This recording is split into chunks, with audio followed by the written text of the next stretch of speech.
Now what is a centralized ledger? So if you want to learn centralized ledger, you should know what is a ledger. So a ledger is a record of transactions. In a centralized ledger, the ledger is with a third party. Everyone cannot see that ledger. So now what is the problem over here? The ledger, there are chances of fraud. And to solve this, the distributed ledger is made. Now what happens in distributed ledger, the ledger, everyone has a copy of that ledger, so there are less chances of fraud. And distributed ledger is used by blockchain.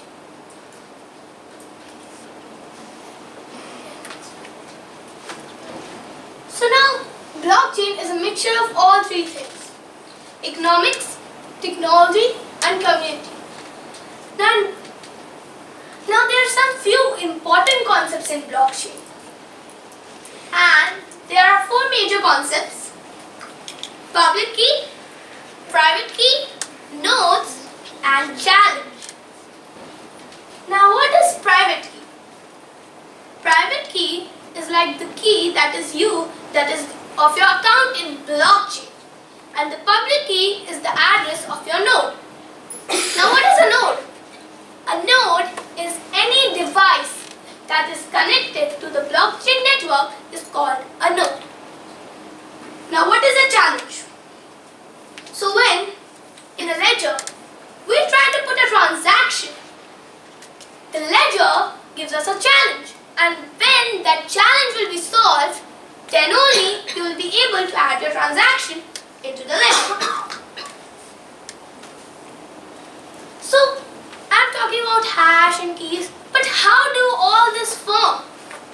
So first, we have a private key, and then from some hashing algorithm, the public key is made, and then two hashing algorithms are used, Rapid 160 and SHA-256, to make the hash 160, which is sort of public key, and after that the wallet is ready. Now everything has some threats. Blockchain also has. So there are two major threats: 51% attack and quantum computing.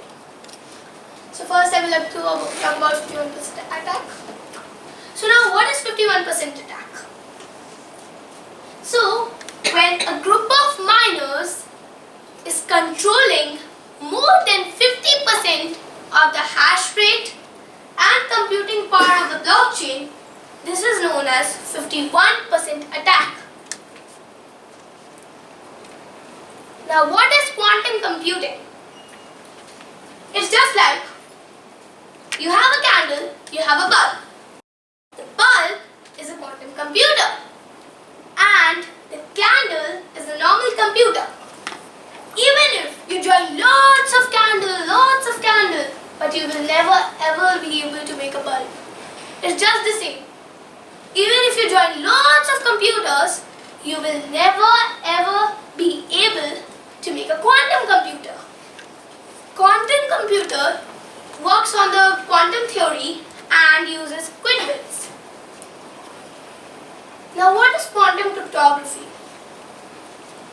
So any of the various techniques that exploit quantum mechanical phenomena such as superposition or quantum entanglement to generate and share between two parties a private key that can be used to encrypt and decrypt data.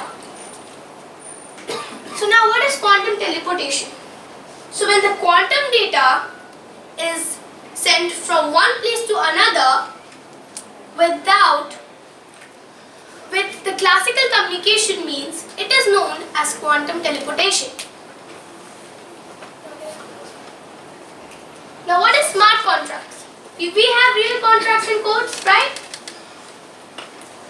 That contract is when digitalized and executes itself. It is known as smart contract.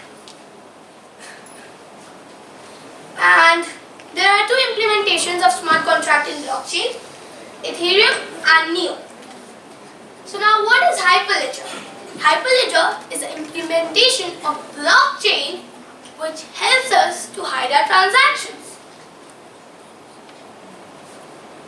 Now what is delegated proof of stake, proof of work and proof of stake? So what is proof of work?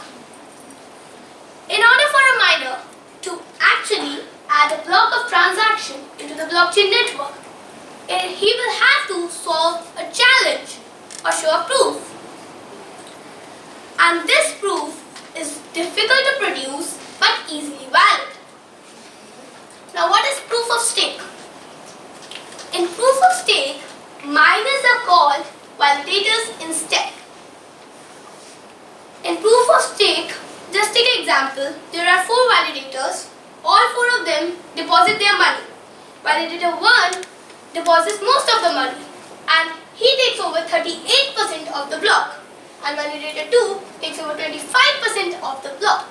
Validator 3 takes over 21% of the block. Validator 4 takes over 16% of the block.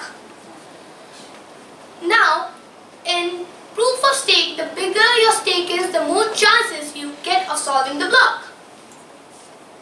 Now, what is delegated proof of stake?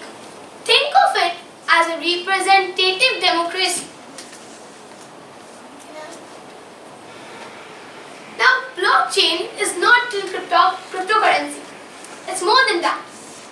Blockchain has lots of implementations like smart contracts, dApps, decentralized government, blockchain banking, blockchain in healthcare, blockchain in real estate, blockchain in IoT, Internet of Things, blockchain data storage, and so on. Now, what's next? So people are planning to, after some time, humans are planning to go on the Mars. But are we ready? If we want to be ready, we need to use interplanetary file system. Now what is interplanetary file system? It is a system that will help us communicate from one planet to other. Like if there's a browser on the earth in India and a person went on Mars, that person wants to open that browser. Then the person will have to use interplanetary file system. And interplanetary file system is based on peer-to-peer network. What is arc.io? So now, if you want to build your own blockchain and you want to do less coding, then arc.io is the best thing for you.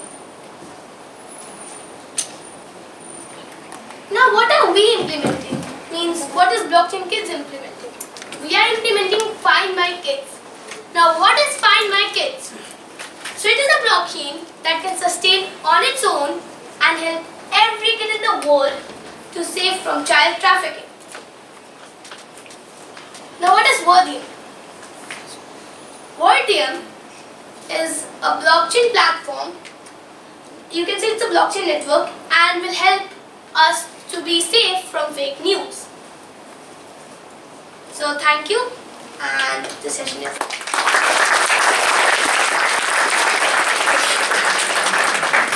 Thank you so much, Anshu.